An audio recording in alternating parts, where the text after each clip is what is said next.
Go ahead and turn on the recording. And then I will share this recording with you all tomorrow. Okay. Oh, great. So that you all have it. So it'll make it easy.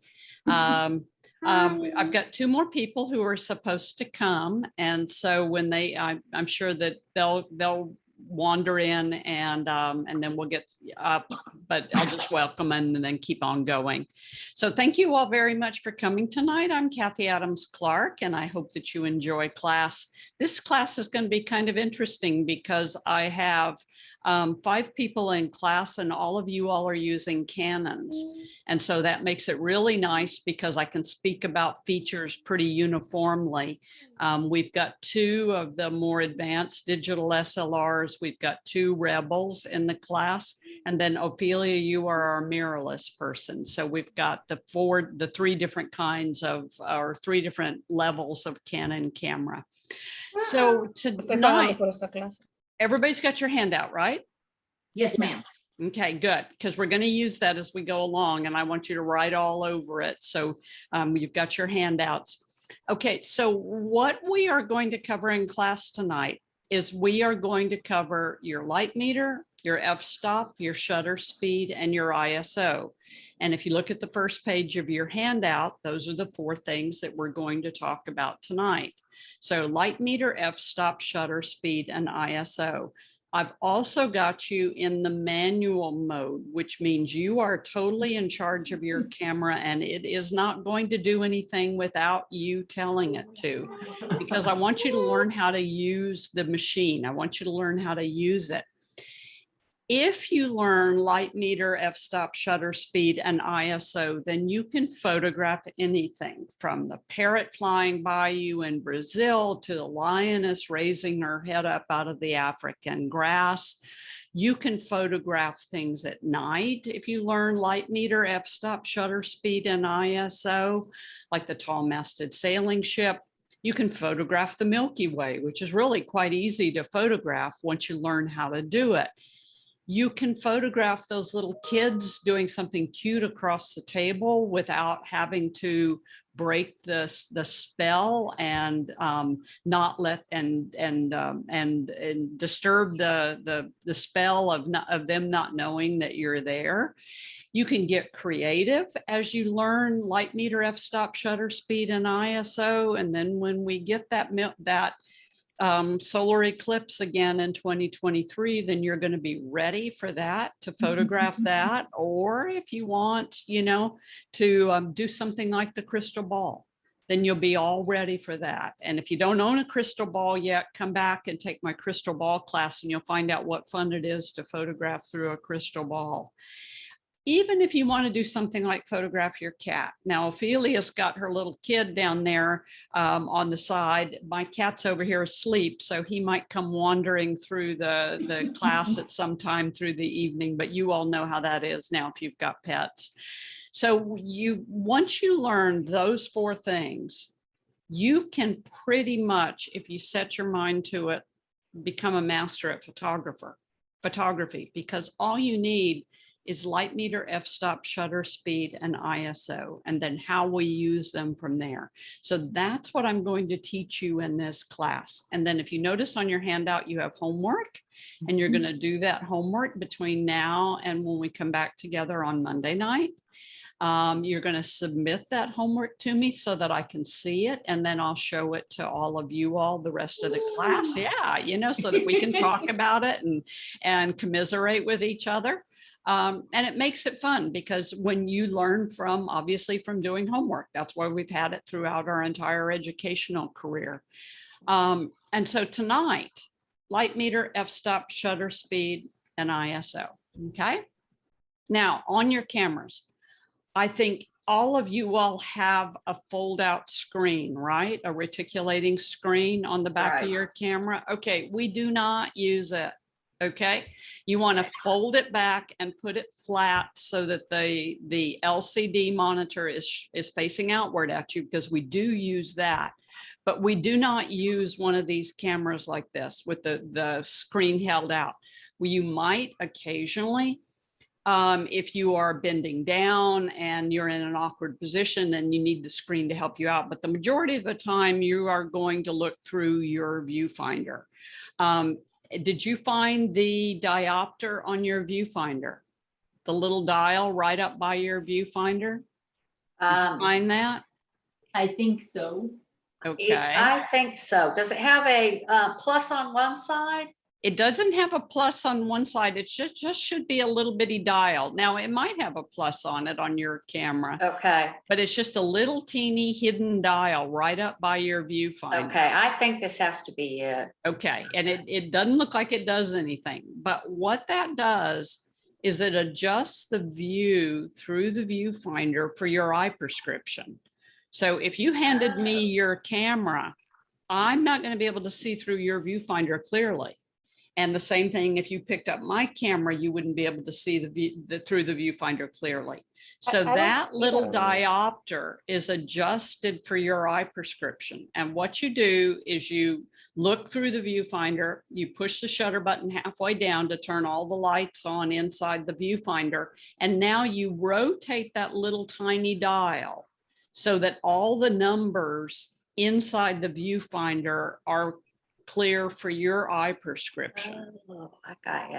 And it's a little awkward to do it. You see how Nancy's having to reach over the top of the camera. It's a little awkward, but you're not supposed to be able to unset it once you've set it. So it's one of those little features on the camera that you set it once and you shouldn't have to reset it.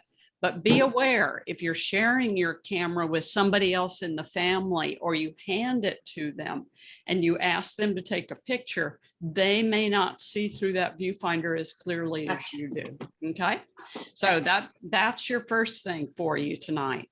Now, everybody's a Canon user in tonight's class, and Tim and Patricia, you all aren't with us, but I hope you're watching the recording. You want this display panel to show up. This is the type of display panel that you want on the back of your camera. And everybody should have that, correct? Mine goes off very quickly. Sure, it does. Yes, that's okay. Okay. So you're saying that there's a way to have this folded in and still have the display showing? Uh-huh. Rotate it around and fold it back. Okay, very the good. camera. Yeah, okay. Yes. Okay. If you push the info button 3 times, then you get, when you push the info button 3 times, then you're going to get your picture that comes up on the back, and then you're going to get what looks like a little graph that comes up also. That's called your histogram. I'll talk about that a little bit later on. If you push your Q button, all of you all are Canon users, if you push that Q button, that brings up this display panel that I want you to use, because everything we need is right here on this display panel. Okay. Nancy and Tim, I want you all to make sure that your on off, not your on off, but this lock button right down here in the lower right Yes, ma'am. is unlocked. You don't want it to be locked, right? Okay. If you lock it, then we can't change anything back here on the back of the camera. And you do want to change things on the back of the camera. Okay, so just make sure that that's unlocked. That's a real important button. And then also, Nancy, on your camera, and Tim also on your camera, you all have this little sort of toggle in the middle of the round dial. Yes, and ma'am. that's how we're going to move around this display panel. So just simple things there. So your 77D looks like this, Nancy. Yes, ma'am. Okay, so we want to make sure this is unlocked. It And then is. here's our Q button. Here's our info button that I was talking about. You pull your picture up with the little rectangle with the arrow in the middle of it. And then once you're on your display panel with that menu that I was showing you, you can move around it with this little round toggle. Okay. Okay, and then up on the top of your camera, Nancy, you have also got some things like your ISO button and a couple of other things up there. Okay. Yep. Okay. Now, Tim, this is your camera, and it's pretty much the same. And then you've got buttons up on the top also for different types of features.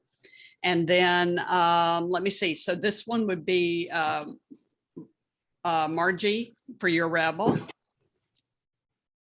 And then here's your display button. Once again, do you have a display button, Margie, or you have an info button? I have an info button. That's not exactly like mine. Okay. It's Somewhat. fairly close. Yeah. I don't have that WB. WB, and I'll show you what that's for. So this is Patricia's camera on hers, on the back side of hers. And then Ophelia, here's the back side of your camera. Hi, you just came back just in time. You heard me talking about you. There you go. Ophelia, here's the back side of your camera. And on yours, once again, we've got the info button. So when you pull a picture up on the back of your camera, and then you push the info button, then you're going to get 3 different screens full of information. And then you also have your Q button, which is, Kathy, yes. I wanted to stop you. I whenever you were talking about the thing at the top near the diopter. I don't have that. You have a little tiny dial right here, right there. On the right-hand side of the back of your camera. Little teeny weeny dial. Or it's in the picture anyway. I'm trying to look for it, but I do not see it. Okay. It maybe you don't, but it's supposed to be there. It's that little teeny weeny dial right there. Yeah, I'm trying to. Okay. But it's not there? Okay, no big deal. Here's your Q button, and you're going to push your Q button, and then that pulls up your info on the back display panel so that we can switch settings on the back of the camera. And then let me see. Oh, I didn't include, Margie, I didn't include yours in here. So I was just lumping you in with the other rebel. But you've got the same, roughly the same background. It's pretty close, yeah. Yeah. Just a slight bit different model that you had. Okay, so what I want you all to do now, everybody's on the M mode on the top of the camera, correct? Yes, ma'am. Good. Now your lens is still in autofocus. So we're not going to turn off autofocus. This is a really great feature, autofocus. So it's not your lens, it's just the top of the camera. And what I'd like you to do is I would like you to point your camera at something in the room and push your shutter button halfway down. So look through the viewfinder, point your camera somewhere around the room, and now push your shutter button halfway down. And when you push your shutter button halfway down, do you all see a scale that looks like this in the bottom of the viewfinder? Yes. Ophelia, yeah? Yes. Yay, very good. Okay, now you can put your camera down. Okay, that is called your light meter. And what that light meter is doing is light's coming in through the front of the camera. It's bouncing around inside the camera, and it's bouncing over a little sensor called the light meter. That little sensor is trying to communicate to your brain with this scale and tell you, if you will put me in the middle, we're going to dial the f-stop, dial the shutter speed. I'm going to teach you how to do that. The light meter is saying, if you will put me in the middle, I will give you a perfectly exposed image. So if you can put that light meter right in the middle, then the camera is going to give you a perfectly exposed photograph. So that light meter is guiding you to a perfectly exposed photograph. But I'm a big, strong advocate in believing in understanding what goes on under the hood, what goes on under something, why this happens. So let me explain to you about the 3 to 4 different kinds of light meters you have in your camera and why we use each one of the different light meters. So first of all, what your light meter does is it gathers the light that's coming through the front of the lens, and then it evaluates that light based on what it's designed to do. And then it guides you through that scale to the proper exposure. Except You got 4 different kinds of light meters inside of your camera, and each one of them reads light in a slightly different way. So if you don't have your light meter set properly, then you're telling it to read the light in a different way. This is a little like down there in the center console of my car. I have a button that lets me do sport drive, something other kind of drive, eco drive, and some other kind of drive and some other kind of drive. I don't have any idea what any of those mean, and I never punched the button. Okay. Right. The light meter is the same way. You got 4 different kinds of operations that are going on under the hood. So the first one that was developed by the engineers back in the 1950s was called a center weighted light meter. It's the first one that's on your handout. A center weighted light meter reads all the light in the entire frame, the sun in this picture, the shade in the bottom there, the midtones. It reads all that light, and then it just simply averages it all together. But what happens if we take white paint and mix it with black paint? Great. We get gray. Exactly. So in a shot like this of the silhouette of the shrimp boat, because it's just averaging everything all together, it's taking those darks and those lights. And when it averages, it just kind of gives us a gray photograph. It doesn't really give us something that's really interesting. Right. And that's the reason we're not going to use that one. So you can just put a line through it, because we're not going to use the center weighted light meter. In the late 1970s, early 1980s, engineers came out with a brand new kind of light meter. And this was called Spot if you're a Nikon user, but none of us are Nikon users. And it's called Partial by Canon. Nikon got to the patent office first, got to call it Spot. Canon had to call it Partial. So it's always been Partial since then. And what the partial light meter is doing is it's only reading the light in that circle. It's ignoring the sun. It's ignoring the shade. It is only reading the light in that one circle. Now, when this partial light meter came out, this revolutionized the way that non-professionals could take photos. In that, if we were photographing something against a very dark background or something against a very light background, then we could put that center area on our subject and dial in our f-stop and dial in our shutter speed, put our light meter right in the middle, and our subject would come out perfectly exposed, but the background would go light or dark depending on what its tonal relationship was. I was a baby photographer working my way through college at this time in Southern Louisiana, and we were photographing little kids against solid black backgrounds and solid white backgrounds. Well, how did we get, no matter what complexion that child had, we got them perfectly exposed every single time because we put that spot meter on their face. And we took the reading off their face, not off the background. So you would use spot meter if you are photographing something that is, and excuse me, it's called partial meter in Canon. You would use partial light meter if you were photographing something against a very, very dark background or something against a very, very bright background. Now think about that. That's not too often. So a performer in a spotlight, for instance, and we wanted to make sure that we didn't get the black stage perfectly exposed, but we wanted the performer under the spotlight. So this is a few instances, maybe 1% of the time, when we would photograph something with the partial light meter. So we would simply push the button, rotate the dial. I'll show you how to do that and change it to spot meter.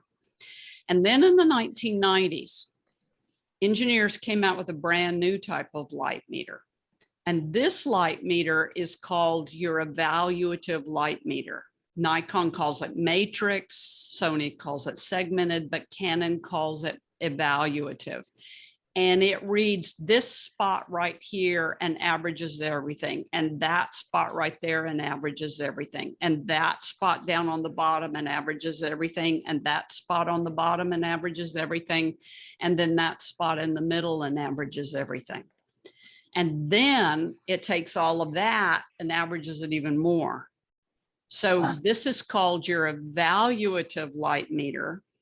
And you would use this now 99% of the time because the engineers are constantly working on this light meter. So the current modern light meters, evaluative light meters, know that that's a really bright area up where that sun is. And they know that that's a really dark area down there where that corner is. And they're able to factor all that in and give us a better exposure. So we're going to leave it on your evaluative light meter almost 99% of the time. Okay. So in the event, oh, and just to emphasize to this, the newer your camera is and the more expensive your camera is, the more precise this light meter is going to be. That's just the reality in photography, is that the more money you pay, then you end up getting a better product in it. So anytime that you are photographing, 99% of the time, we're going to be able to use that evaluative light meter. Let me show you how much this comes into play. So this photograph that I showed you the first time, this is done with the evaluative light meter. I did one more thing and I'll explain that later on in about an hour, because then you'll be able to handle it, but not right now. So that's how I got the silhouette of the shrimp boat. If I punched the button, rotated the dial, and went to my partial light meter, that's the picture I would get. Right. Because the partial light meter is being told perfectly expose this little area right here. And this is what I saw with my eye. But the other photograph, whoops, I'm sorry. The other photograph was what I was trying to create as a photographer. And so this is my evaluative light meter, and then one other thing, and this is my partial light meter. So you can see the difference in the exposure that we get just through doing these different light meters. And so if you ever find yourself encountering something like this barn owl against this black background, then you might think to yourself, I need to punch my button, rotate my dial, and go into my partial or my spot meter. Yeah, this might be an opportunity when you want to do that, because that white of that face is going to end up being so bright. But if the camera is looking at all of that black, then we might end up overexposing that white face. So in rare instances, you might end up going into your spot meter. And where you find your meter is it's this little icon right here on the back of your camera. It's the rectangle with what looks like an eye in the middle of it.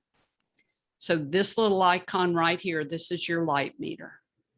So if you push your Q button and toggle over with either your toggles or your wheels, whichever one it might be on your camera, but your Q button brings this menu item up, and then it's this little icon right here. Okay. I don't seem to have one on my screen. Maybe I'm not on the right screen. So it should be sort of close to the bottom, but not totally close to the bottom. Okay, I think my issue is this is what I have on. Well, you can't see it. I can't see it. I don't think I have the right thing on my screen. Let me see if I can get off of this. That looks like it says it's in P mode. Is that, I thought we were staying in M mode. I know, but it is. You're in M mode. Okay. And that's what keeps coming up. I just grabbed this off the internet. Yes. I see I have, first it says M. Well, it won't stay. Okay. I have the 1/60. I have the f-stops. I have the ISO. Uh-huh. Then I have this little thing that's goes from auto from 1 to 25,600. Uh-huh. That should be your ISO. Okay, I have the ISO, and then under that, there is something that's just a square, and then a thing that says off, and then a whole bunch of little squares. Yeah. but I don't, and I have a Q in a box, a battery. Hey, Margie, Huh? push your Q button, Okay, push your Q button, and then using your little toggles that are over on your right-hand side, toggle down to about the second or third row. okay, okay. Go to the second or third row, and one of those icons, see how you've got these three boxes right here? Right, One of those icons will say meter when you toggle over it. okay. I have exposure comp, single shooting, automatic selection, one shot. That's all I got. Okay, once again, it should be down in, it should be right there, should be on that list. Okay. Okay, okay, make a note because we need to find it, okay? Sure. It was one of those things on the list. Yeah, that was probably one of the things I could not find. Okay, okay, And what was that called again? it's called your meter, Okay, yeah. And then once again, when you push your Q button, you can toggle through any of these features right in here. And this Right. is where all of your main functions are for your camera. Okay. okay. So to set your light meter, we are going to have to use f-stop and shutter speed. So for right now, let me explain to you what an f-stop is and why we would use an f-stop. So f-stop is F with a slash symbol and the word stop next to it. And what an f-stop is this controls how much of your picture is in focus and how much of your picture is out of focus. Now, why this is important is that a human looks at everything that is in focus in your photograph and they ignore everything that is out of focus in your photograph. So if you look at this photograph of the malachite butterfly, you'll see that the wings are in focus, the body is in focus, the antenna is in focus. Part of the leaf is in focus, a little bit of the flower is in focus, but the front of the leaf is out of focus and definitely the back leaves are out of focus. And then all of that tan stuff back there is out of focus. So what your f-stop does is it controls how much we allow people to see and not see in our photographs. Now, looking at that tan stuff behind the butterfly, what do you think it is? Could be anything. Yeah. What do you Could be think it building. is? Building, maybe? Building, maybe? What do you think? Ophelia, what do you think it is? It could probably be more leaves. I don't know. Could be some more leaves, Or exactly. maybe just the sky? Well, But it's you- kind of brown for a Yeah. sky. Well, Yeah. I just thought maybe you changed it. No, I didn't change anything. Must be No. a building. I Yeah, can't think of yeah. anything else. You know, it's not important to the photograph. And so Right. as a result, I haven't let you see it. It's gravel in the parking lot. Okay, that makes sense. That makes And- sense. If I let you see the gravel in the parking lot and you happen to recently have been at Home Depot or Lowe's searching for gravel, you would now suddenly get totally sucked back into the back of that photograph going, oh my gosh, that's the color gravel I was looking for. That's exactly what I want. So Mhm. if I show you anything that is not important to the photograph, it could possibly distract you from the photograph. So Yeah. your f-stop controls how much is in focus and how much is not in focus in the photograph. So if you would take your piece of paper, your handout, flip it over on the back, and I'd like you to draw this chart because we're going to use this for the rest of the night as we're talking about some things. So on your chart, you're going to draw a straight line down here and give yourself room down here on the bottom to write, and give yourself room over here on the left to write also. So you're going to draw yourself a nice straight line down on the bottom, give yourself plenty of room down here. And then Straight is not, straight's relative. Yeah. yeah, thank you. Yeah.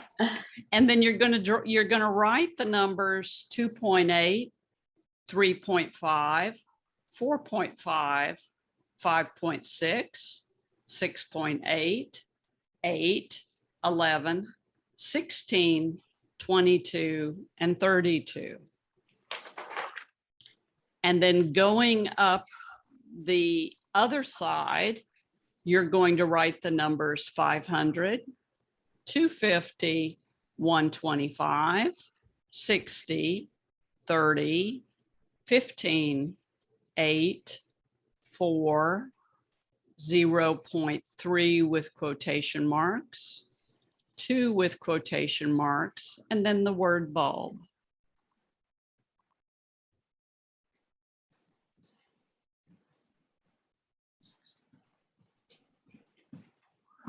Now those numbers down on the bottom, 2.8, 3.5, 4.5, 5.6, 6.8, 8, 11, 16, 22, 32. These numbers are called f-stops. F with a slash and then the word stop. It's a mathematical formula. It's a division formula. And unfortunately, we never, ever, ever have to know what the mathematical formula is. But these numbers, 2.8, 3.5, 4.5, 5.6, these are the numbers that you and I talked about. So we're on a workshop together and you say, Kathy, what f-stop should I use? And I say, why don't you try a 5.6? Or when you post your picture online on Facebook or Instagram, you would tell your followers that you used an F16. When you download your photographs to your computer, you'll be able to open them up and see that you used an F22. So these f-stops are the numbers that you and I talk about. This is how we communicate. You see these also in the bottom of your viewfinder. So these are the f-stops. These are the numbers you and I see. What you do not see under the hood, once again, is this thing called aperture. And when you have a 2.8 set on your camera, your aperture opening is really, really big. So under 2.8, draw yourself a nice big circle. And this lets in a lot of light when you're at 2.8. And then at 3.5, that opening in the aperture gets a little bit smaller. And this is the aperture in your lens. So your lens controls what f-stops you can get. And when you go to 4.5, that aperture gets a little smaller. And when you go to 5.6, it gets smaller, and 6.8, it gets smaller, and 8, it gets smaller. And I guess you know what happens. When you get to 11, it gets even smaller, and 16, it gets even smaller, and 22, it gets even smaller. And at f32, there's just a little teeny weeny hole of light coming through that aperture. Now that doesn't sound real interesting, except the physics of light. Light coming through the convex and concave lenses in your lens. When light comes through those convex and concave lenses, it forms this thing called depth of field. And at 2.8, if you set your f-stop to 2.8, then you get about a 1/16 of an inch of area in focus. So underneath your 2.8, make yourself a little teeny weeny line.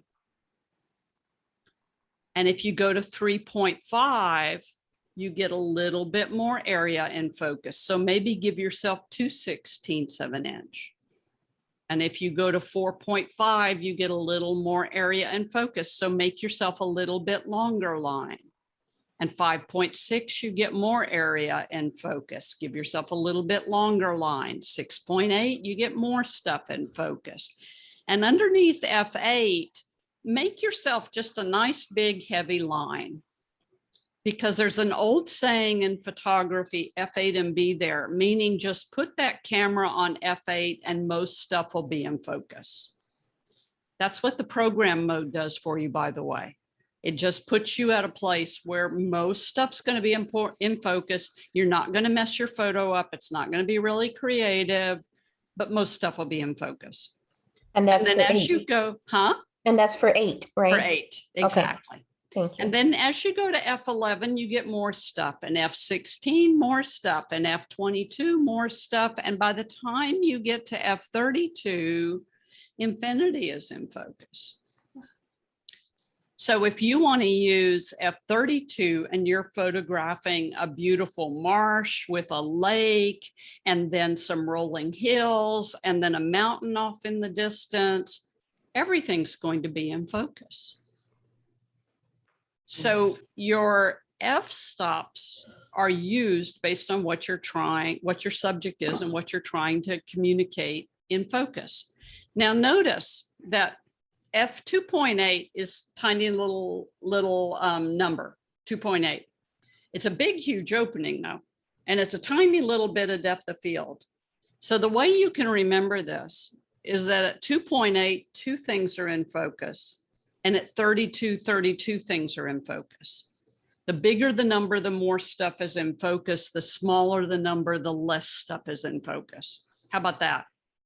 So if you want just a little bit of stuff in focus, then you would use a 3.5 or a 4.5 or a 5.6.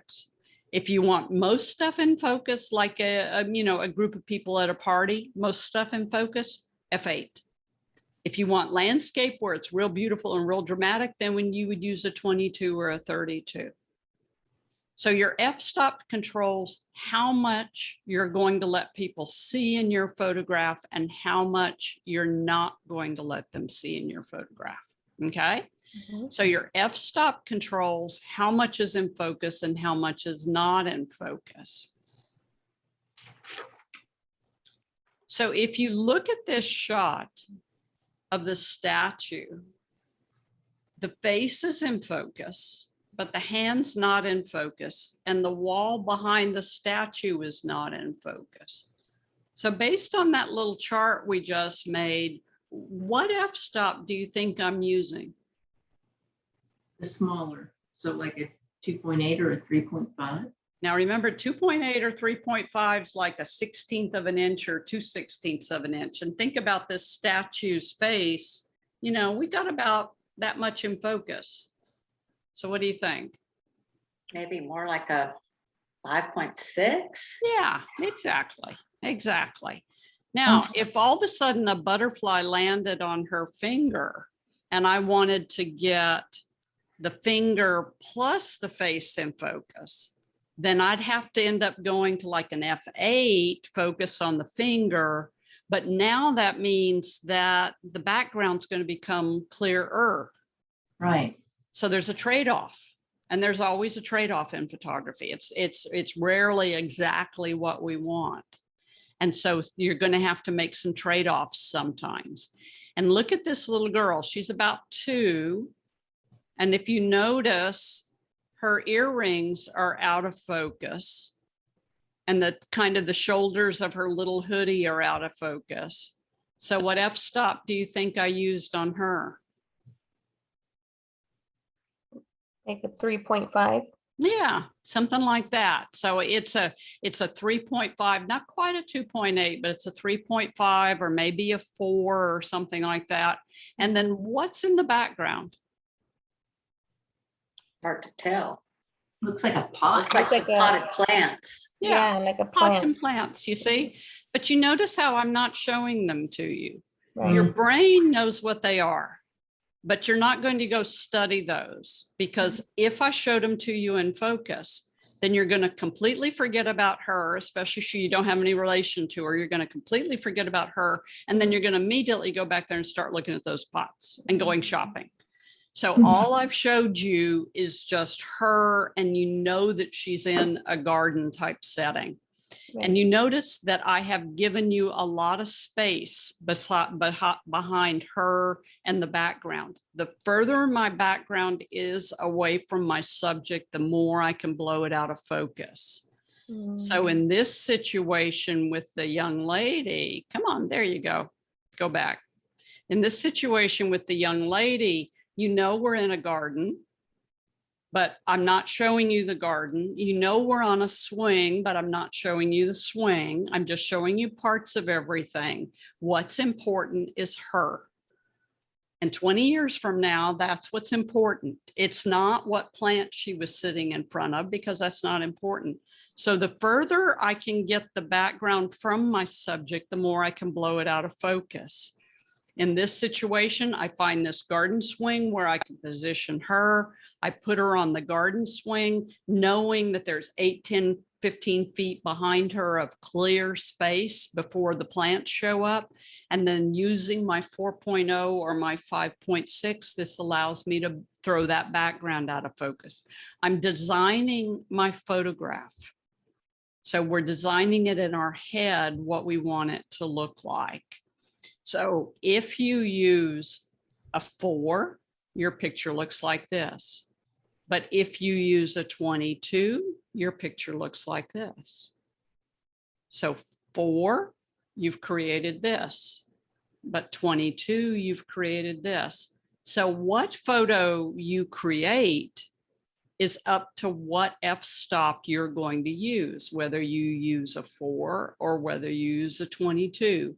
And you notice that the light is exactly the same in each one of those. One picture doesn't get darker or lighter. It's exactly the same. And that's because I've kept the light meter right in the middle on each one of them. So as long as that light meter's in the middle, then our exposure is going to be the same. So we're using the crystal ball. I use an F4 or 22. What are you trying to communicate to your subject? So 22, I let people see more of the bullfighting ring and spang. F4, I let people see less of it. So you're designing your photograph with your f-stop, how much you want to let people see and not see in your photograph. Okay. Make sense? Yes. Yep. Yeah. Good. Okay, so I want you to pick your camera up if you would, please. And I want you to rotate your dial and change your f-stop. Now, Nancy, you're a 2-dial camera. You have a front dial in the front and then that big dial in the back, don't you? That big dial that we unlocked. Right. Right. And then Tim, you're the same way if you're viewing this recording. So Tim and Nancy, if you all rotate that big dial, that's going to change your f-stop. Notice that? Not seeing anything. Hang on. Okay, push your button halfway down to turn everything Okay, on. yes, I see. Yeah, I'm going. yeah, you see I that? see it on by the viewfinder. Yeah, 5.6, 6.3. Ophelia and Margie, and then Patricia, if you're watching the recording, you all are going to push and hold your plus minus button, and notice that your plus minus button is on the back of the camera. Push and hold that with your Okay. thumb and rotate your front dial, and that will change your f-stop. And Ophelia, would you do this for me, please? Would you rotate, don't push and hold the plus minus button, just rotate the back dial. Does that change your f-stop? So my f-stop will be rotated. I don't know. Uh-huh. You know that big dial on the back of your camera? Yes. Yes. With your thumb, rotate that and look on your back display panel. And does that change your f-stop? No, big dial on the back of your camera with your thumb. This one. No, big dial on the back where your thumb is, where your, yeah, right there. If you rotate that, does that change your f-stop? No.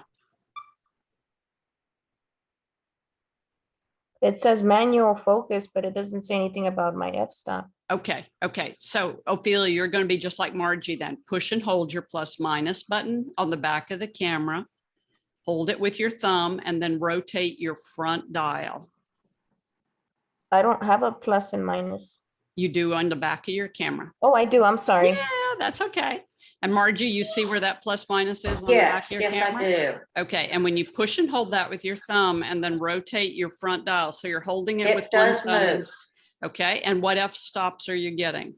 Well, I go from 4 up to 22. Okay, good. Nancy, what f-stops do you get? Let me see now. I turned it back off. Hang on. Okay, f-stops. Smallest is 3.5. Largest is 22. Good. Ophelia? I think your camera froze on us, Ophelia. Okay, we'll let her come back in. Yeah, there you go. Okay, now Nancy and Margie, Mhm. you all have zoom lenses on the front of your camera. Do you have a zoom lens on your camera right now? I have No an idea. 18 to 135 millimeters. You have a zoom lens. Mine's 18 Exactly. to 55. You have an 18 to 55 lens. Exactly. Okay, Now zoom that lens out to where 135 or 55 so that you go to your biggest number, and now rotate that f-stop dial. And can you get the same f-stops? now I go all the way to from 30 to 1/4,000. Oh, I'm sorry. Now I go from 5/6 to 32. 5/6 to 32. Zoom back in, and now you can go to the 3.5 to whatever, right? Let's see. Zoom back in. Now I go back to that 4.0 is the smallest I go. Okay, good. And Nancy, when you go back in, I go 3.5 3.5 Back is your in. smallest. Hey, 3.5. Ophelia. and the highest when I go out is 36. Yeah, that's the highest, but you know, we're looking at the lowest when Yeah, you the go lowest out. is 3.5. 3.5. Okay, When I Ophelia, come- what we were doing was pushing and holding the plus minus button, Yes. rotating your front dial. And what's the smallest f-stop you can get when you rotate your front dial? My f-stop was already set to 5.6. How do I Yes. change it? Okay, you rotate the front dial. You push and hold the plus minus button on the back and rotate the front dial.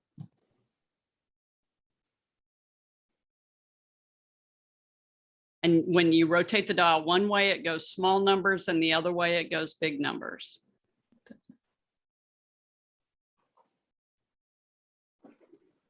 Correct? You've got to plus and hold, you've got to push and hold the plus minus button at the same time that you rotate. It's all going on in your right hand right now. So you've got to push and hold your plus minus button and then rotate with your right hand the front dial on the front of the camera. Correct? Don't zoom anything right now. Just use your right hand. Does it change, Ophelia? It's changing, but it's Yay. the image is like a sun, and then it goes 1/25, 1/15. Is that what it is? No, it's it should be a decimal number, 2.8, 3.5, 4.5. But you've got to push and hold the plus minus button and rotate the dial at the same time. Okay, I see it. Yeah. See? So what's the smallest number you can get? 5.0. Good, good. What's the biggest number you can get?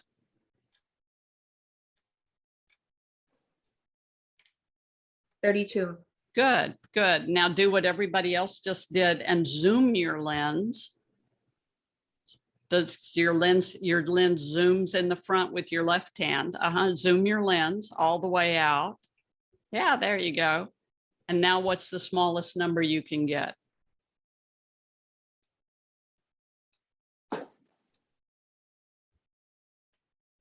3.5. Good, good. Okay. These are called variable f-stop lenses. F-stops are in your lens. Oh, And so what f-stops you're able to get are all based on what lens you have on your camera. oh. These zoom lenses that when you zoom back to your 18, you can go to 3.5, but when you zoom out to 55, you can only go to 5.6. These are called variable f-stop lenses. They are lighter than most lenses, and they are less expensive than most lenses. So this gives you the ability to have a lighter, less expensive lens. If you buy a lens that that always stays at 3.5 on the smallest number, no matter where you zoom, or 32 at the biggest number, no matter where you zoom, you're going to end up paying in the thousands of dollars for it, and it's going to be heavy. So what you've got is very standard, and it's called a variable f-stop lens. So your lens has your f-stops in it. And when you buy a new lens or change lenses, then you'll see that you've got the same basic f-stops, but you might have a new starting point and a new ending point because it's all Got it. based on your lens. That makes Okay, sense. that makes sense based upon your information that you gave for tomorrow. Good, Okay, got good, it. good. Now, some of your lenses, Mhm. by their design, will go down to the 1.8 or the 1.4 or something like this. So these lenses are your 50 millimeter 1.4, your 50 millimeter 1.8, that type thing. These lenses are designed to give you this beautiful creamy blown out background like you see behind my cat here. But I want to show you just how narrow a 1.4 really is. So Socks isn't a very big cat. He's a pretty small little cat, but you notice that his nose is in focus. So the width of the cat's nose is in focus. So that gives you a little bit of an idea of what we would get if we went to a 1.4. And it took me nearly 50 pictures of him to get his nose and his eye in the same plane of focus because of me moving and him moving. So it took nearly 50 pictures for me to get that shallow f-stop exactly where I wanted it to be. So if you own one of these, or if you're even thinking about getting one of these lenses, we don't shoot at 1.4. It's the lens construction that gives us that beautiful blown out background. So we would still shoot at 5.6 or f4 or something like that. So we wouldn't necessarily be photographing anything at a 1.4. So every lens has its own construction and every lens is designed for a specific purpose. Okay, and we'll talk more about lenses next class, by the way, on Monday. Yeah. Okay, Okay. Nancy, you had a question? No, I'm just thinking. Got a revelation, huh? Yeah, no, I'm just going, okay, woo, all right. Thinking about the lenses versus the, okay. Okay, so what f-stop did I use on this photo? Ooh, Ooh. that's gotta be a wider one, right? A higher number? Yeah, I would say like an 11. like an 11. Yeah. Okay. Why wouldn't you just go on to 32? Yeah, 22 maybe? Yeah. Yeah. Just go on to 32. Yeah. Doesn't hurt anything. So this is an F32. Hmm. And if you notice, you see the little moss down here in the corner, Mhm. closest thing to the camera, little stick with moss on it. But then I can also Still. see all the way back there, all the way down the river. You notice that? Mhm. Right. Everything's my- in focus. Everything's in focus, exactly. So that's my F32. Everything's in focus.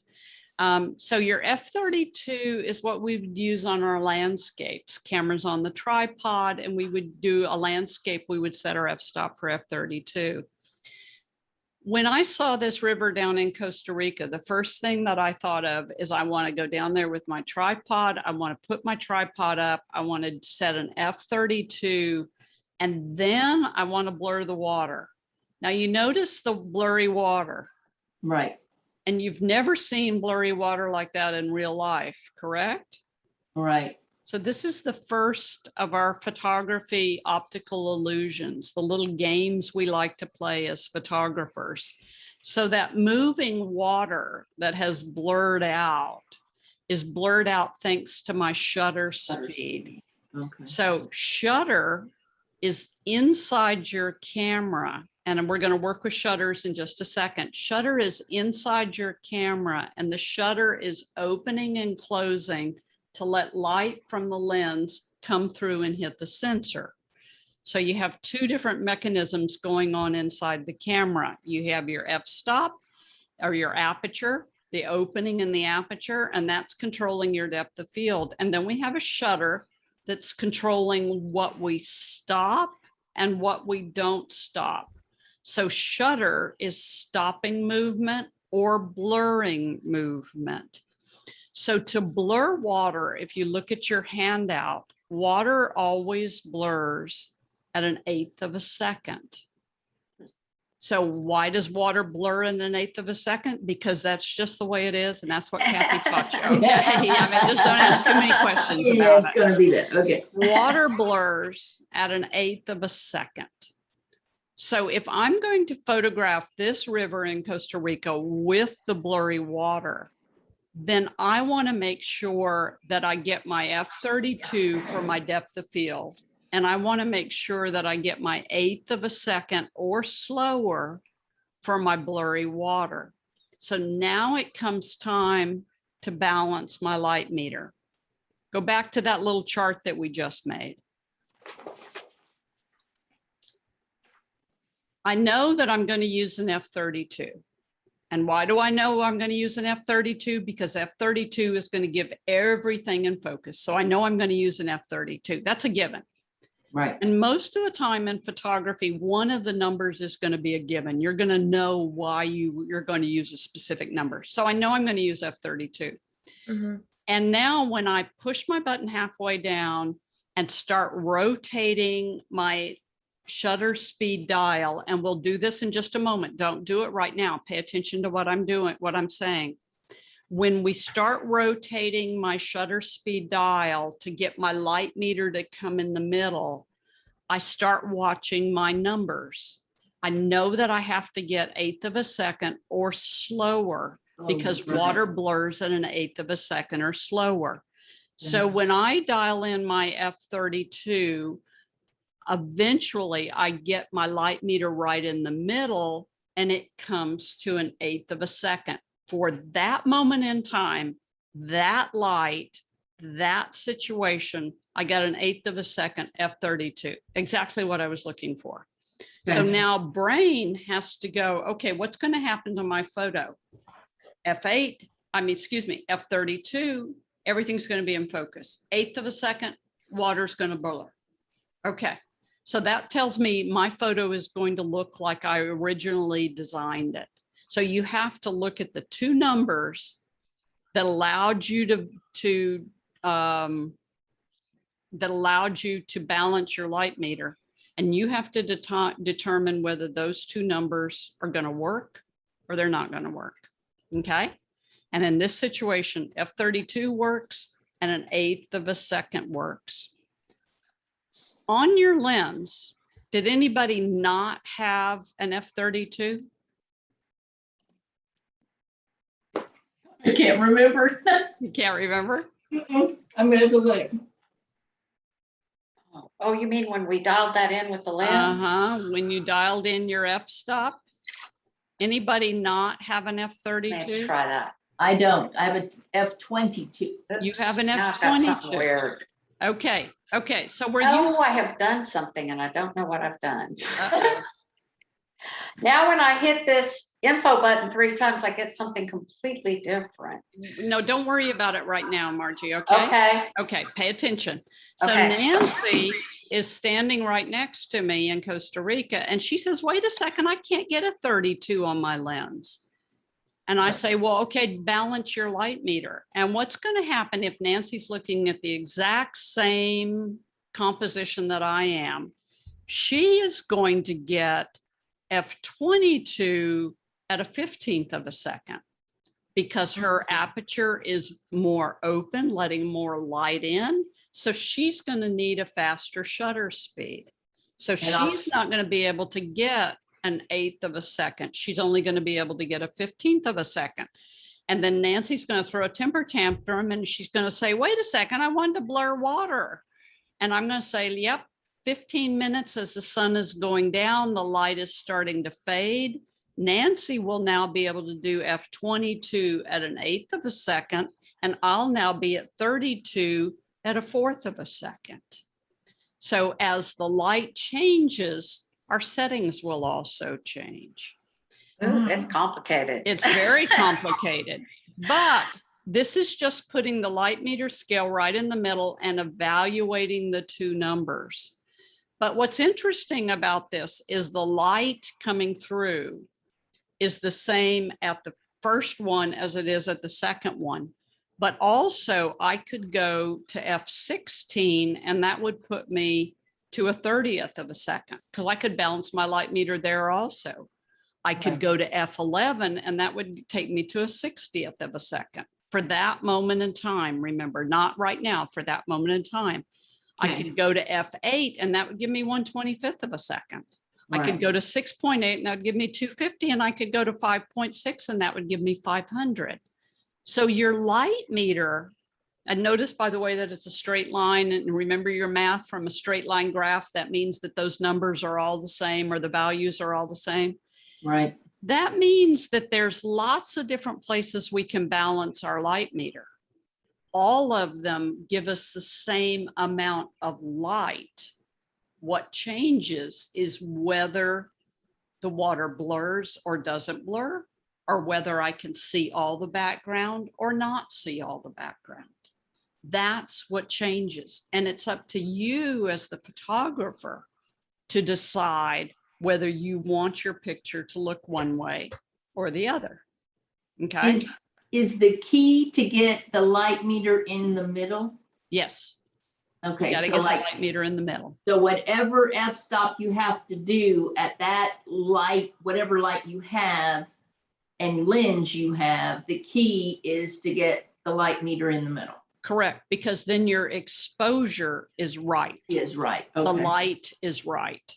Okay. Whether the optics are what you want is Right. a whole other story. Right. But most of the time, but we can always balance the light meter. It may not be exactly what you wanted.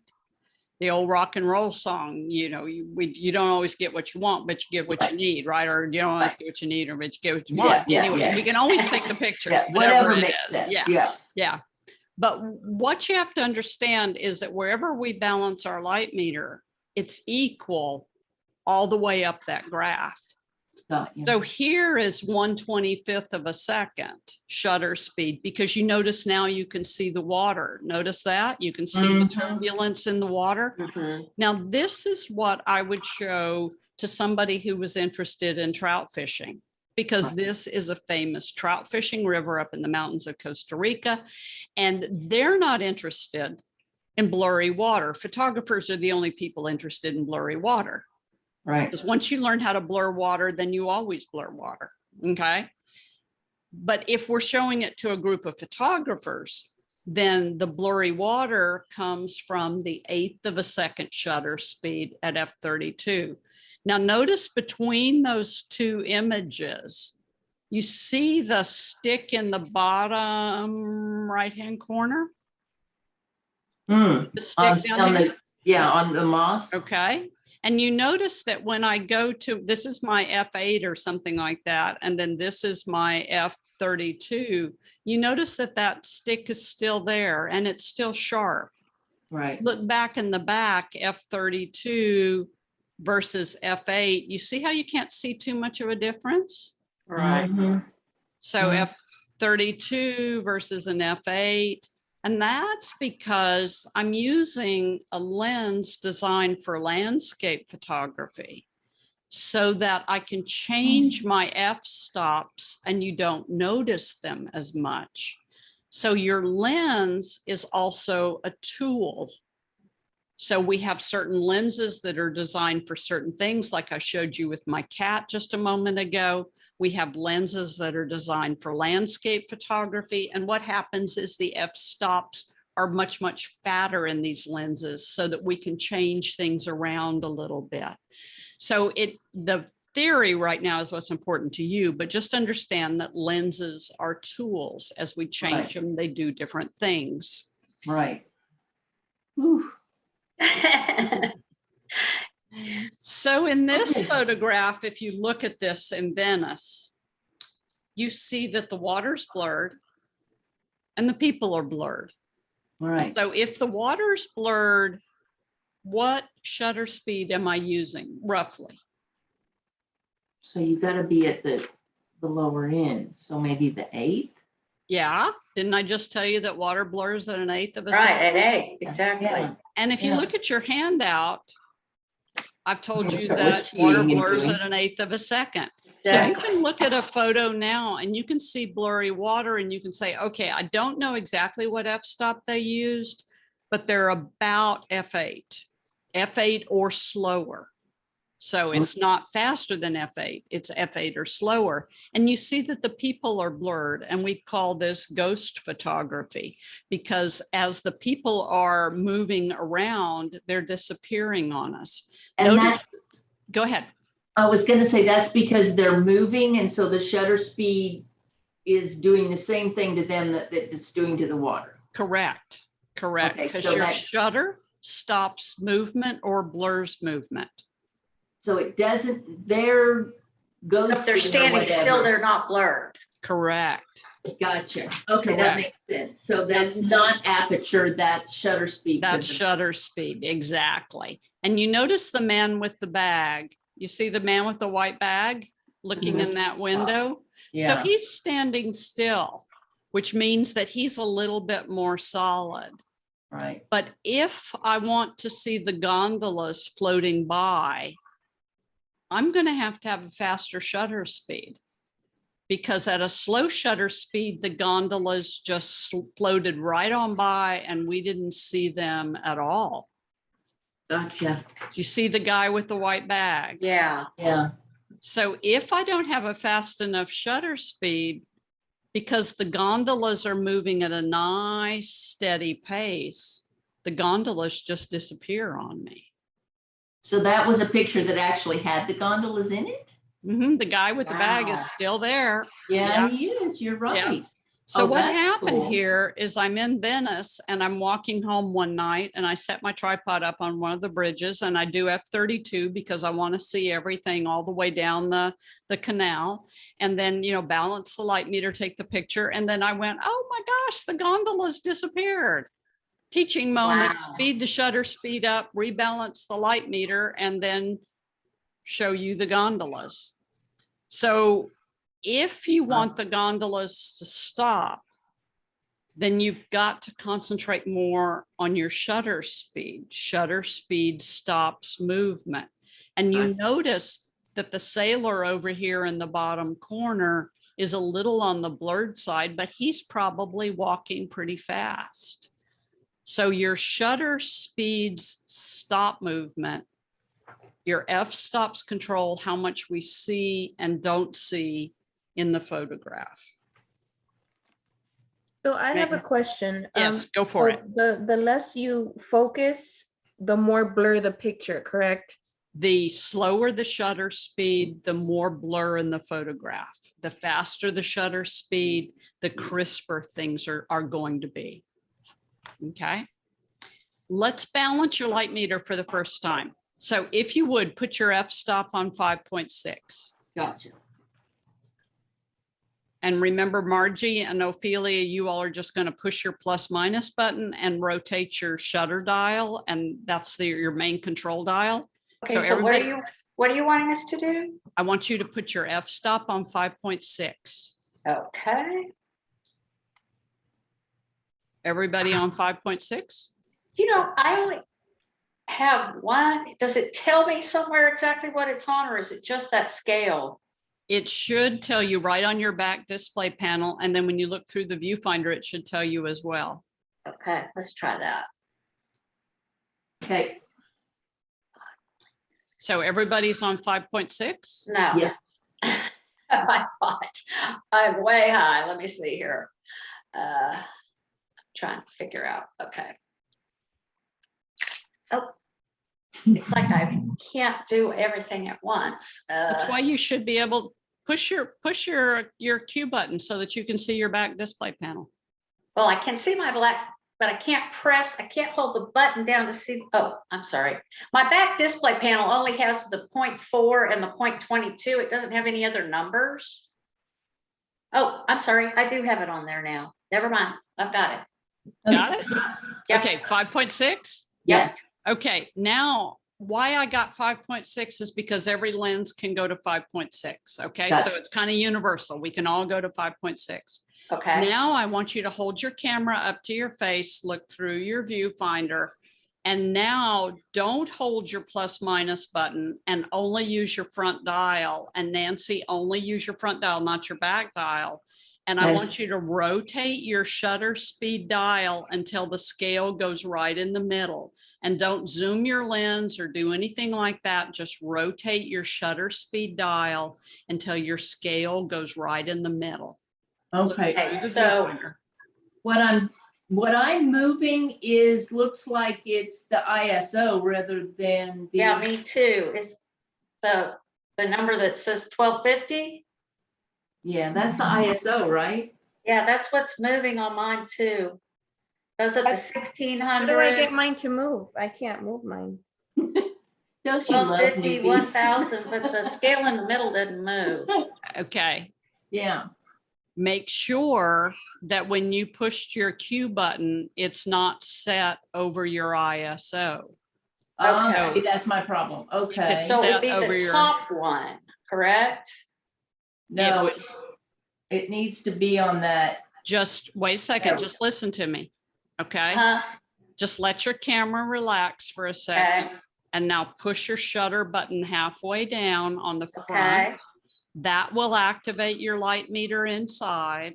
And okay. don't push any other buttons, just rotate your Yeah, front but the dial. only thing that happens is that number all the way to the ISO. left changes. That's the only Yeah, thing. that's your shutter button. That's your Oh, shutter okay. I thought speed. you were wanting that No. gauge in the middle to move. No, no, Okay, that's I'm your sorry, I shutter misunderstood speed. you. That's Okay. your shutter Okay, speed. so what do you want it set on? I don't want it set on anything particular. I want you to rotate it Okay, until gotcha. your scale goes right in the middle, because your light is totally different than everybody else's light. Okay, So all you're doing is rotating your shutter speed dial. I don't see a scale move. I don't either. All I see Okay, is numbers changing. good, good, good. Keep going, Ophelia. Keep working on it. Look through the viewfinder. I keep taking pictures. Huh? I keep taking pictures by mistake. It's okay. And Ophelia, if it's easier, you can look on your back display panel, but you'll find that you just like looking through that little viewfinder a lot more. Okay. So whichever one's easier for you. Okay. Well, Now- if I touch the All the way down. Whoa, ISO, whoa, whoa, Ophelia. if I touch the ISO, I mean, I have touch screen, so I can move the scale. Is that what? Right, but I don't want you to. I don't Okay. want you to touch the ISO because I'm trying to teach you how to balance your light meter without the ISO. I just don't see anything balancing. I don't Whoa, understand whoa, what's whoa, whoa, whoa, whoa, whoa. Okay. So supposed to be balancing. rotate your shutter speed I am, to about 20. okay. Okay, Okay. Are you at 20? I'm at 20. Now, if you look at the scale through the viewfinder, Uh-huh. is the little triangle getting closer to the center? No, it has not moved off the tube. No, I agree. Okay, so move it then to, what did I just tell you, 20? So 20, move it to a third.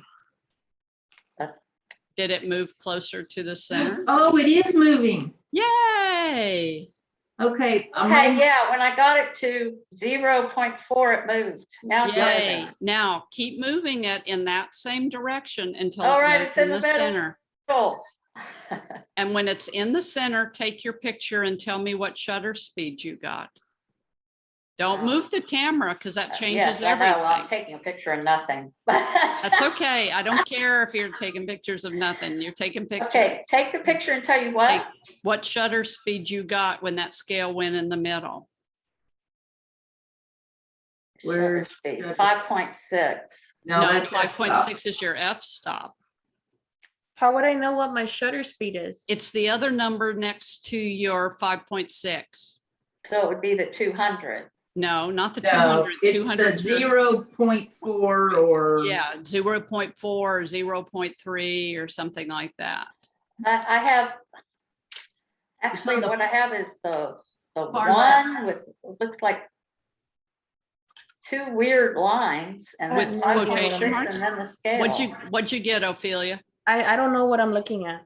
Okay, do this for me, please. Take your 1.3. camera away from take your camera away from your face. Take your camera away from your face. Look on your back display panel. Margie, look Oh, on the back yes. display panel. Uh-huh. Okay. Now rotate only the front dial on the front of your camera, that big Okay, I dial see it on the moving. front of your camera where your finger is. Rotate that. Don't touch anything on the back of your camera. And now look through the viewfinder. And when you rotate that front dial, you are now changing shutter speeds. So rotate that front dial, look on the back or look through the viewfinder, whichever one's easier for you. And Right. how fast of a number can you get? Can you get 8,000 or 4,000 or 2,000? Does it look like a 1/10 or something like Yeah, that? 1/10, exactly. Okay. Exactly. But can you rotate it till you get a 2,000 or a 1/2000 or a 1/4000 or a 4,000? Are we still trying to keep the line in the middle? No, no, no, no, no. I just want you to rotate that dial. That's all I want you to do. The Okay. larger I get, the darker the lens is. That's okay. Don't worry about that. I just want to know what's the biggest number you can get on your I shutter stopped speed. at 4,000. Yeah. 4,000. 4,000. 4,000. Everybody got 4,000. Super. Now Yep. rotate the dial the other direction. That means the fastest shutter speed that camera will let you do is 4,000. Rotate the shutter speed, the shutter dial the other direction. And when do you get your first decimal point? Decimal, When do you get your first decimal point? After 4, then it goes to 0.3. 0.3, good, 0.3. Same thing, Ophelia and Nancy, when do you get your first decimal point? well, I've got like 3.2, and then it goes to 4.6, 25. Those are quotation marks. I want to know the first time you get to a decimal, 0.3 or 0.2. When do you get the first time you get to a decimal point? I don't get to a decimal. It should be 0.3 with quotation marks or 0 quotation marks 0.3. I What'd you never get? got to a decimal. Oh, I got 0.8. Would that be 0.8? 0. Are you quotation marks or dots? You can't. They're do dot dots. quotation marks. They're up Quotation. high. Yeah, they're up Dots, but high. they're up high. Good, exactly, exactly. But when do you get your first decimal point? Ophelia, you told me something. I when you don't get- get one. It goes to bulb. Keep going back the other direction. It's around like 3. You 3, should- 3-0 quotation. Yay, Nancy, 3-0 Okay. quotation marks or I've got 0-3 zero. quotation- I've got 0 quotation marks 3. Super. can't do Okay, that's when you go from seconds, fractions of seconds, to we're going Oh, to man. whole seconds. So continue rotating past that and you'll get to 2 with quotation marks next to it. Mhm. Getting And you'll high. get to 4 with quotation marks next to it. And 8 with quotation marks next to it, correct? I go from 0 quotation marks 3 to a 4. Good. Quotation marks. No quotation marks, just 4. Okay, go the other direction till you get quotation marks. Okay, then I have, my first one is 0 quotation marks 3, and Yeah. then 0 quotation marks 4, 5. Yay, stop there. 6. Okay, Quotation marks 4. quotation When marks you- 4. When you get quotation marks and a whole number, this Yeah. is full seconds. So Okay. when you get a 2 and quotation marks, that's literally 2 seconds, 1 Mississippi, 2 Mississippi. When you get to 5 with quotation marks, that's 5 seconds. Your shutter's going to stay open to 5 seconds. When you Okay. get 10 with quotation marks, your shutter is going to stay open for 10 seconds. Okay, my question is, Yes. quotation marks before or after the number? There's what Canon does is there's a point when we go from fractions to decimals. Right, And if you think about it, a third, 1/3, is exactly the same number as 0.3. right, One's fractions, one's decimals. correct. Canon gives us those numbers repeated right around 0 because you can't have a 0 shutter speed. Uh-huh, So if 0.3 quotation marks balances your light meter, use that one. If a third balances your light meter, use that one. They're Okay. all the same. But When when you're calling them quotation marks, they're not on either side like a quotation mark. Correct. They're on one side, Correct. right? They're on Okay. one side. Okay. Exactly. All I have is either quotation marks Uh-huh. before the number Uh-huh. or just the number. Correct. Just the So- number is a fraction. Okay, so Quotation marks, one quotation mark? two. Two. Yeah, So I have two quotation marks, then a number, and that's a fraction of a second. that's a whole number. That's That's a Okay, whole number, okay. quotation marks number means whole whole second. number. Whole number only means fraction. Yep. Lord of Well, mercy. what if it's like it's a number, quotation marks, and a number, like 3 quotation marks, 2? That's 3 seconds and a half. Okay. But I can't Okay. Boy, believe you that could yours, really customize that. I can't believe that your camera has that, but it might. That's what it's saying right now. That's a very unusual one. Oh, Ophelia, you got it? Yes, I'm at 8. Good. And then if you go all the way to 30 with quotation marks, that's 30 full seconds. Don't push your shutter button down because that's a long time. Second. Okay, that's your shutter speeds. Okay. All of you all, those shutter speeds are inside the body of your camera. As long as you own your camera, those are the shutter speeds you have. Your f-stop is in your lens. If you change your lens, then you get different f-stops, roughly the same, but you get different f-stops. Okay, so everybody now knows where your shutter speed dial is? Yes. Yeah. Everybody got it? You got your shutter speed dial? Good. I'm still a Okay. little confused. F-stop is on 5.6, correct? Yes, correct. Good. Now look through your viewfinder, push your button halfway down, your shutter button halfway down. That turns all the lights on, by the way, and it activates everything. And now rotate your shutter speed dial until your scale goes right in the middle.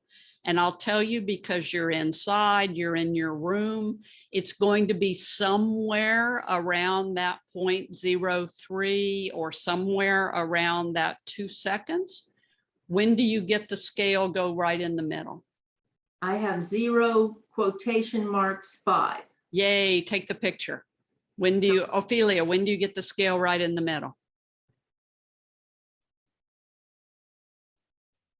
Margie, when do you get the scale right in the I middle? have it at 5 quotation marks. Good, take the picture. Should mine look Oh. like a fraction? It's 1 over Yeah. 4? way slow. Yeah, take the picture when it goes right in the middle, Ophelia. Boy, it's pretty blurry. Yes, these aren't great pictures. Okay, did you get it, Ophelia? What scale am I looking at? You're looking at that light meter scale that I showed you in the very beginning of class. That little scale down in your bottom of the viewfinder. It's been in the middle this whole time. Then your ISO is on auto and not on 100 like I wanted you to set it. Right? Push your ISO button and make sure your ISO is at 100, So if because you can't balance your light meter if your ISO is on auto. Was that what it was?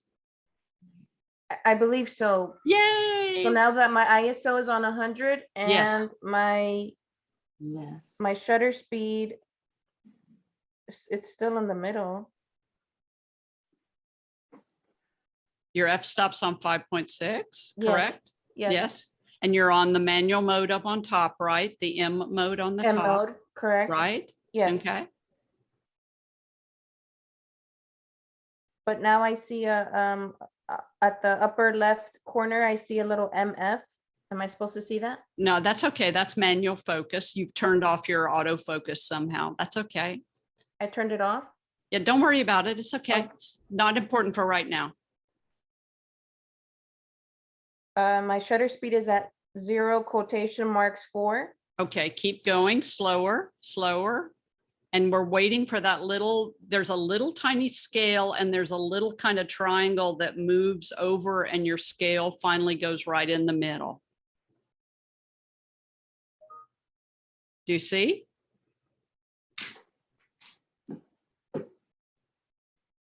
I do not. My scale is not moving and it's been in the middle for, It's been in the middle? yes. Okay, do me a favor on the back of your camera. Nobody else, Margie and Nancy don't do this, but Ophelia, it's not working like it's supposed to. Push your Q button.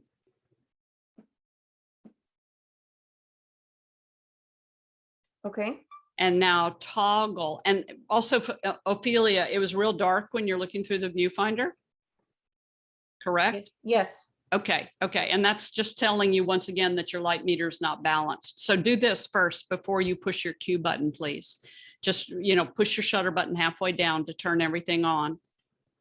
okay, And Ophelia, you have what's called an image simulation.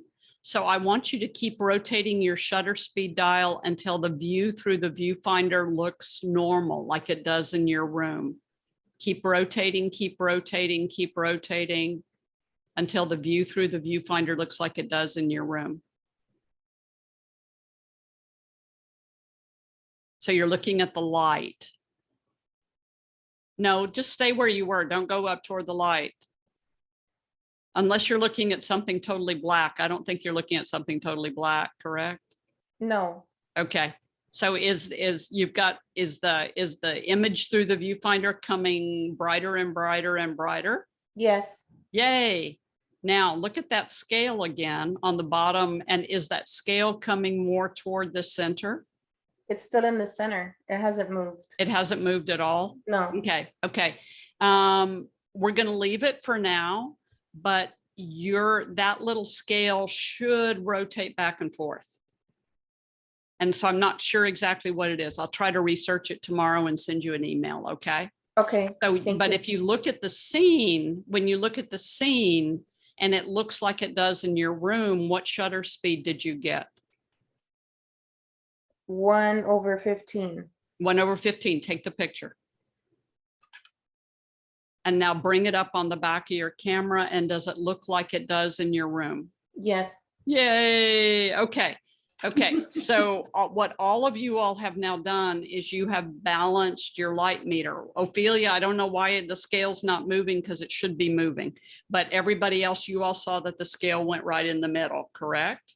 Yes. Okay. So that means you balanced your light meter. Very good. Okay. So before you take a picture, you are always balancing your light meter. Ophelia's got a mirrorless camera, so she can actually see whether the light is right or not also, but she can also watch her light meter in there.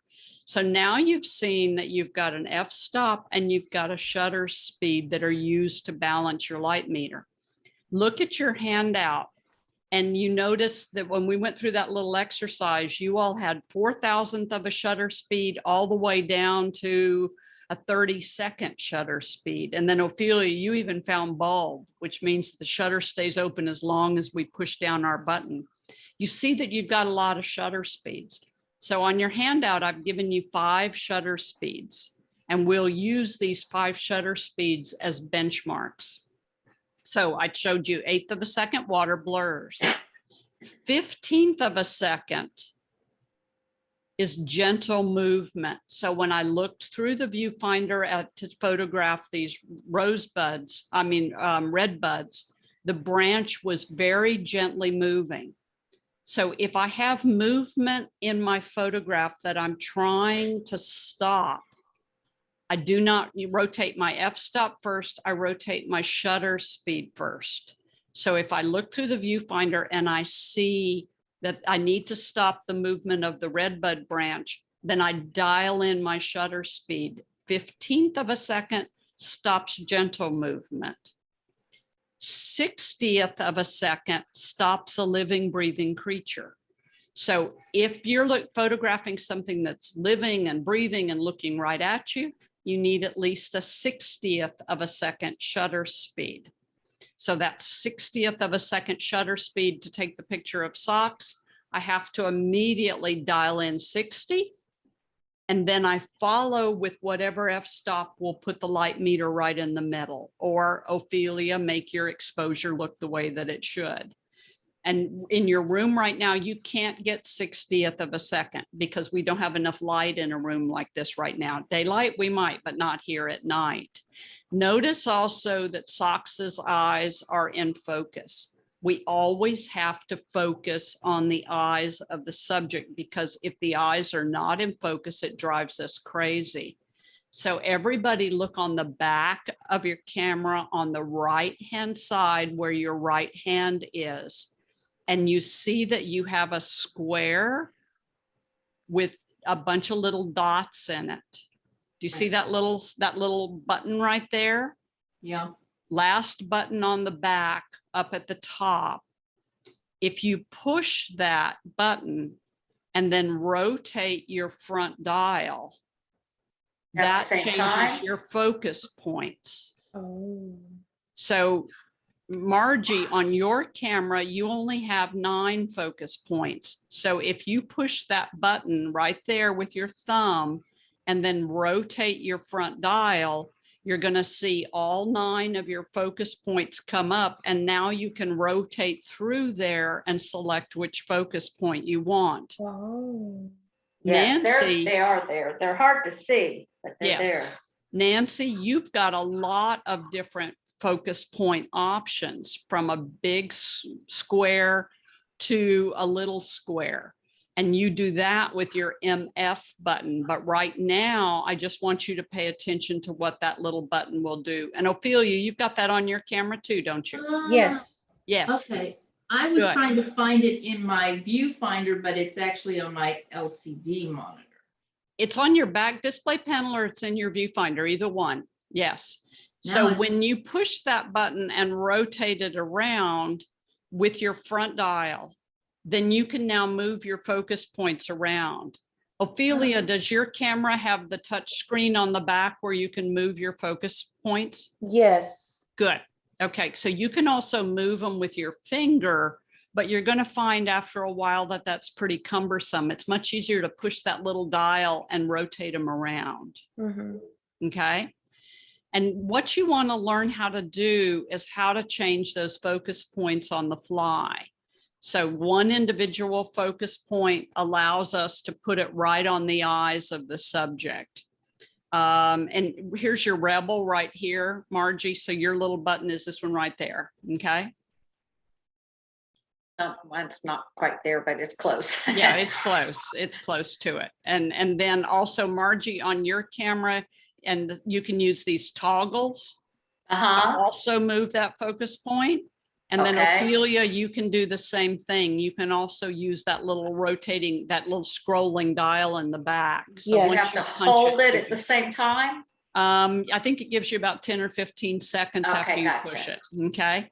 Now, Gotcha. where that becomes important, here you go, Ophelia. Yours is right here, right? Yes. This little Okay. button right there, there. And once again, you can use that little toggle right here on the back. Mm-hmm. And you can kind of move those things around too. So this is a thumb action. It's an action you can do without taking your eyes off the viewfinder.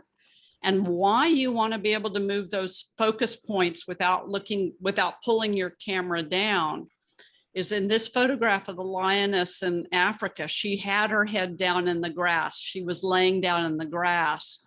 And my guide told me as soon as she hears the male roar, she's going to raise her head up, look around, and leave. So you've got 1 shot or 2 shots of her when she raises her head up.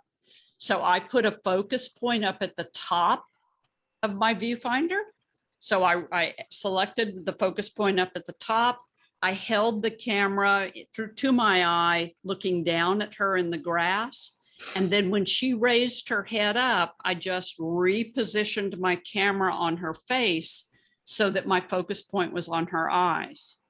So many times you don't want to take your face down to move your focus points around. You want to be able to do this right through the viewfinder. So it is a skill you've got to develop, but it's a pretty cool skill. Okay. Shutter speed of 1/25 of a second on your handout for the guy on the horse in a parade. And you notice that I've got a focus point up on his face. So you don't want his hand to grab the focus point. That's why we don't want to activate all of the focus points. We just want to activate 1 focus point, but we keep that focus point up on his eyes so that we get what we want to be in focus. 250th of a second for the little guy on a swing. And you notice that I've positioned him so that he's more than 8 or 10 feet away from his background. But if you're going to photograph a kid on a swing, then we need at least a 250th of a second shutter speed to stop that movement. And then the f-stop, of course, has to put the scale right in the middle.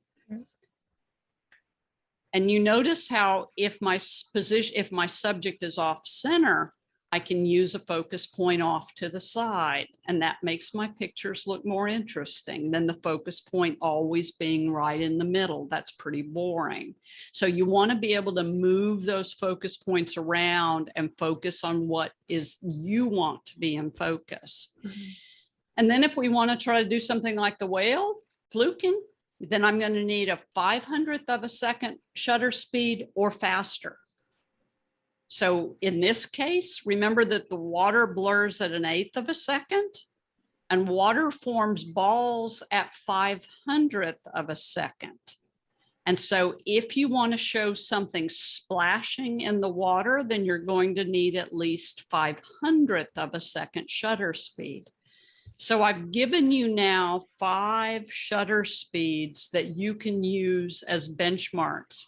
If there's a movement in your subject and you want to stop it, the first number you dial in is your shutter speed, and then you follow with whatever f-stop will put your light meter in the middle. And then you decide whether that's going to work for you or not. Make sense? Yep. Yes. Yeah, good. And then if you need to, you can push your ISO button. So what ISO is how fast your sensor is recording light. The higher your ISO, the worse your picture is going to look. The lower your ISO, the better your picture is going to look. Your Canon baseline ISO is 100. That's where your best picture quality is.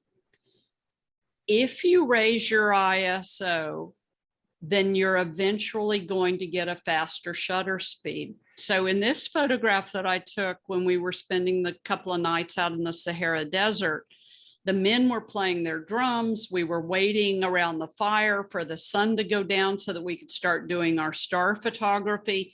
Don't think I'm roughing it really bad. In the This is tower Morocco. is a flush toilet. Yeah, it's Morocco. Yeah, exactly. I've been there. You've been there. Yes, that's so cool. Okay, It's sorry. so cool. It is.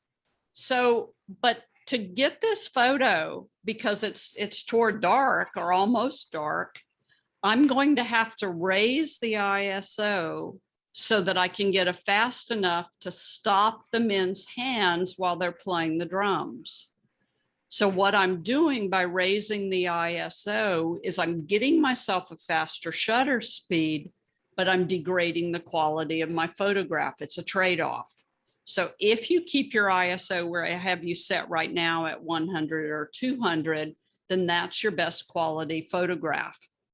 If though we want to get the photograph and we want to raise our ISO to get a faster shutter speed, that's what we can do, because that's what we can do now. If I blow this picture up, it looks pretty good from this far back, but if I blow it up to 100%, you see that the men's hands are gone. That ghosting, because I didn't have a fast enough shutter speed.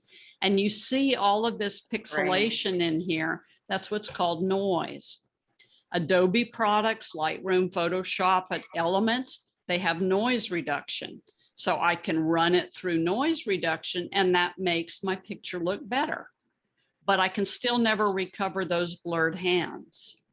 So in the event you cannot get a fast enough shutter speed for the photo you want, then we push the ISO button, raise the ISO, and then that in turn allows us to get a faster shutter speed.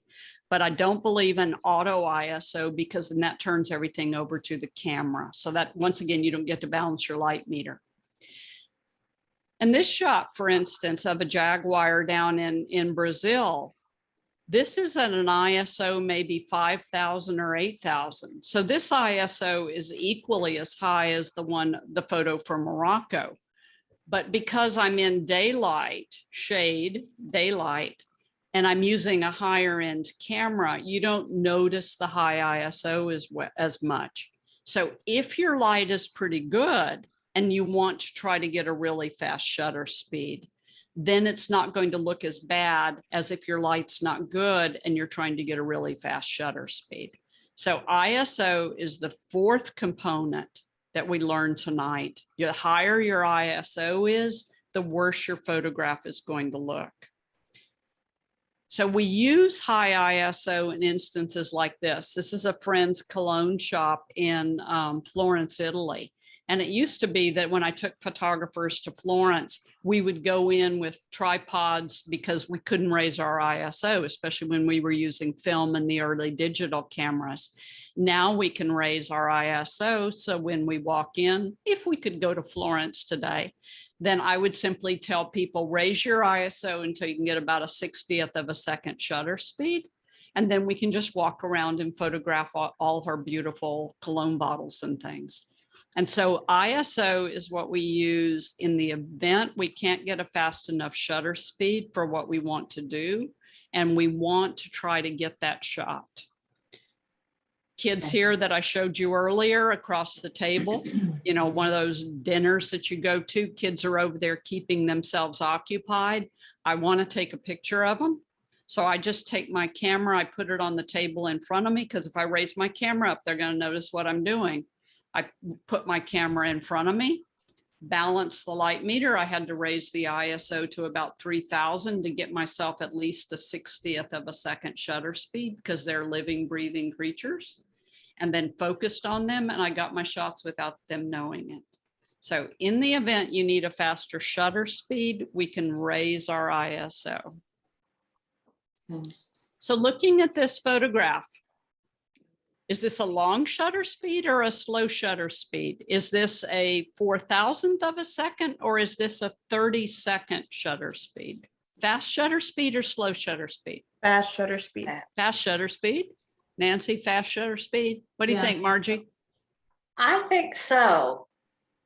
Slow shutter speed. Because if I Really? gave a fast shutter speed, I would only get little bitty pieces of lightning. I wouldn't get the full The lightning. drawn out. I Oh. need the shutter to stay open for 30 seconds and then let the lightning dance all across the sky. And then I get my photo of my lightning.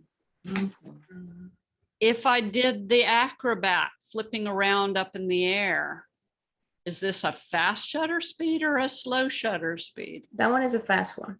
Fast one, you got it. How fast do you think, Ophelia? Oh, I would say at least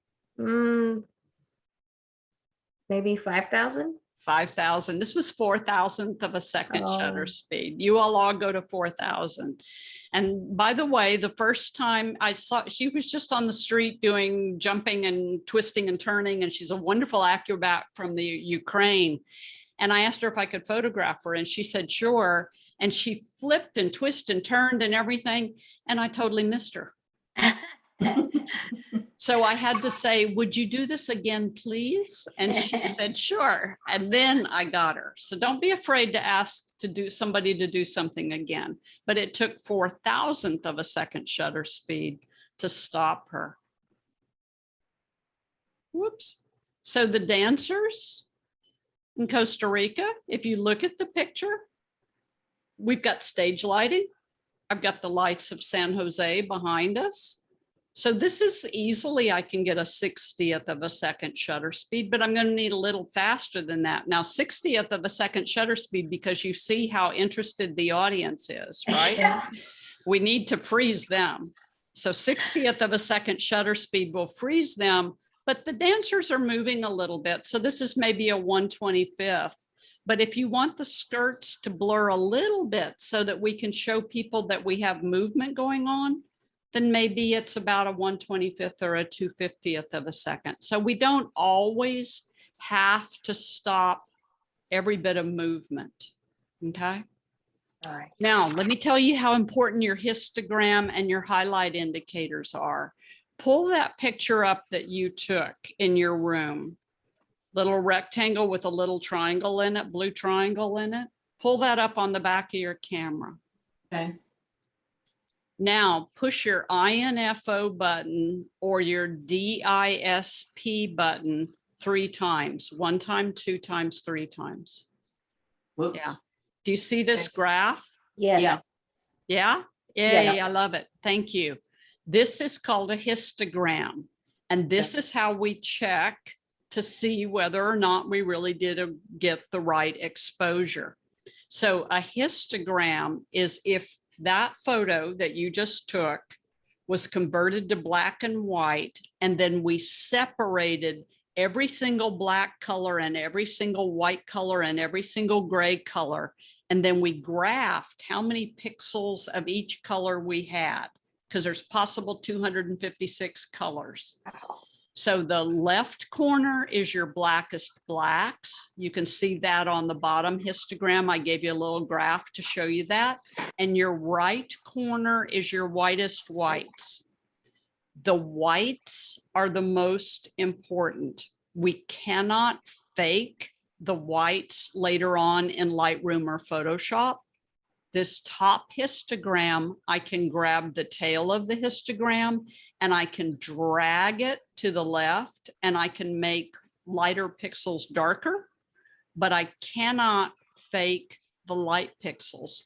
So you always want a histogram that goes across, all the way across, but we do not want to spike up the right side. The spike up the right side is blinks. Are any of you all getting any blinks? Are you getting anything that's blinking at you? No. No, no blinking. No blinking at you? On the histogram, no. No, no, on your picture. Yes. Yay, Ophelia's got some blinks. I've got blinks. You got blinks. Nancy's got blinks. Margie, you No, got I don't blinks? have anything like that. You don't have any blinks? Turn But I around. don't have a histogram either. I just have Okay. a very blurry picture.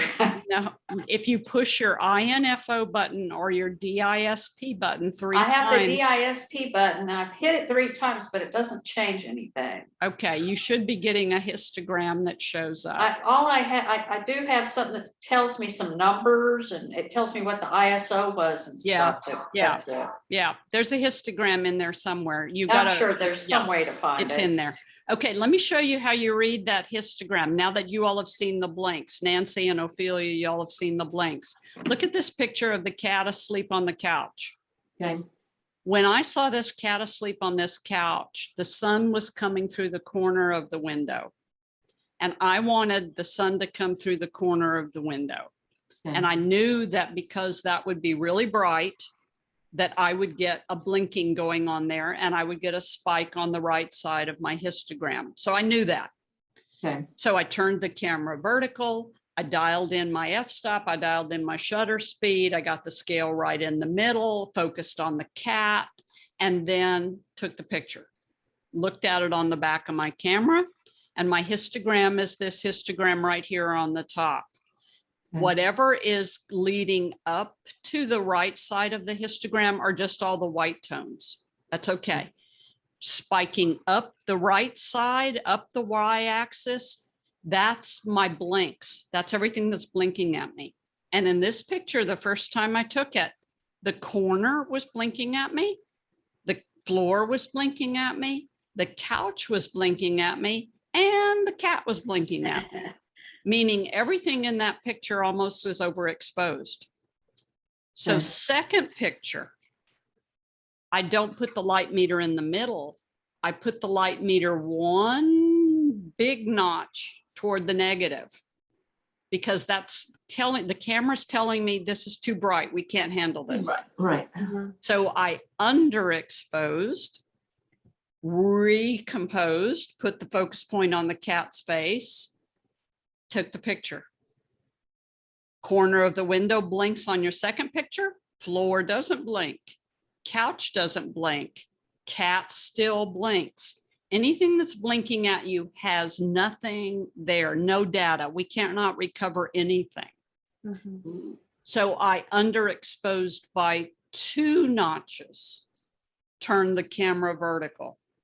Focus on the cat's head. And rebalanced my light meter so that it's 2 stops underexposed. Took the picture, and this is the one that I got. The corner is blinking at me. I know that. The floor is okay. It's got detail. Couch is okay. It's got detail. Cat's okay. It's got detail. So I composed my photo to have that blinking area up in the top left-hand corner, but I still want to be able to see my cat, still want to be able to see my couch, and still want to be able to see my floor. Got ya. So you double check your histogram and your highlight indicator, that's your blinks, to make sure that nothing is overexposed, that we didn't want to be overexposed. If the sun's in your picture, it's going to blink at you. Right. So that histogram always lets us know that we've got the proper exposure.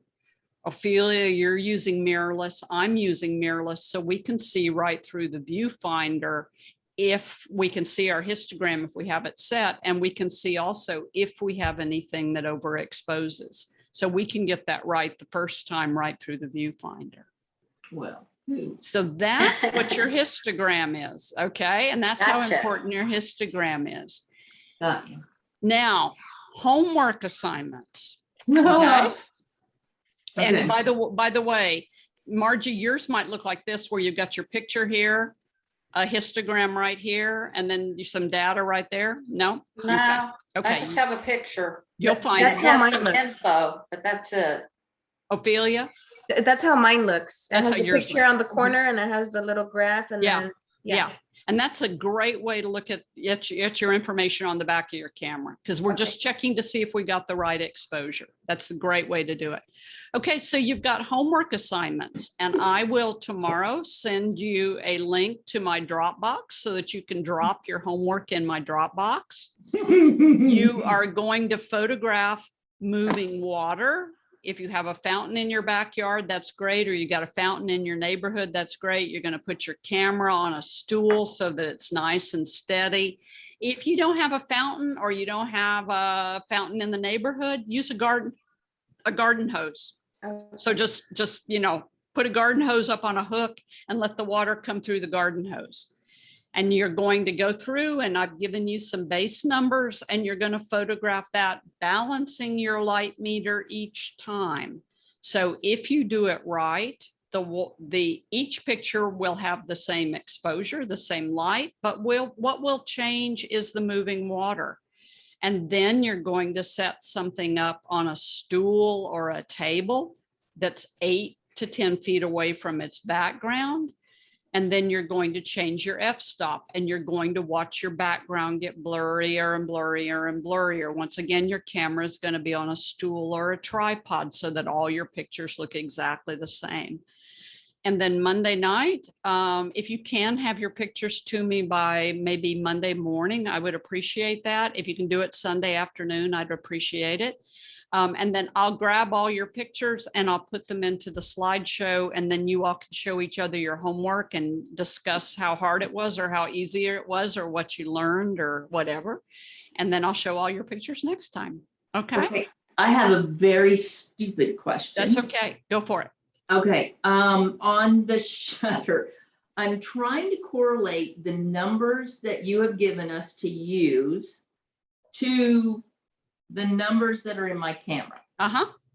So if it's 1/250, I am assuming that it's just a straight number 250 on my camera. Correct. Okay, and I get that all the way up to the 8th. The Yes. 1/4 and the 1/2, would Yes. that be the one where it's got the no number, 2 quotation marks and a 4? Mm-hmm. And then 1 mark, no number, quotation marks and a 2? Mhm. Oh, Yeah. okay. All right. Yeah. I may have it. Okay. You're good. You're good. Breaking down all those mental barriers. Okay. Okay. All right. I think I got it. And then if you have any questions while you're working on your homework, so I've got to try to figure out why Ophelia's camera isn't letting us bounce the light meter, and I have to figure out why Margie's isn't showing the display.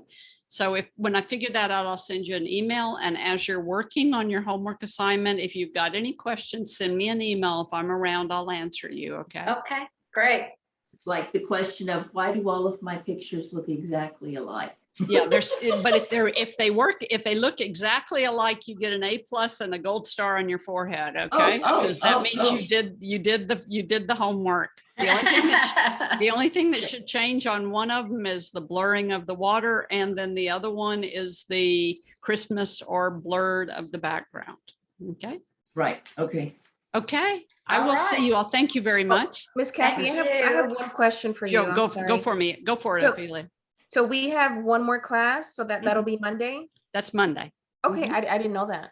Yeah, you have one other class because it's a 2-part class. Okay, So you've got your homework, and then we're back here at 7 o'clock on the 13th on Monday evening. I hope you can make it. If not, Okay. I've got the recording yes. and I'll still share the recording with you. Yeah, that I'm gonna have to listen to about 20 So, minutes. so you'll send us the recording as well from today? Mhm. Yes. Oh, great, course. thank you, because my Yes. internet was being weird, I don't know. Yeah, and I kept getting notices saying your internet is unstable, and it was like, oh, please don't let it fall apart tonight. Yeah. Right, Yeah. And so in all my classes, by the way, because I teach about 23 different classes, in all my classes, I always share the recordings with you all the next day oh, Perfect. so that you can listen to them. Hopefully it'll sink in just a little bit more. That's helpful. Okay, super. Thank you. Okay, I'm going to let you all go for tonight, and I will see you back here on Monday evening. Okay. Thank All right, you. thanks. Good night, guys. bye. Bye.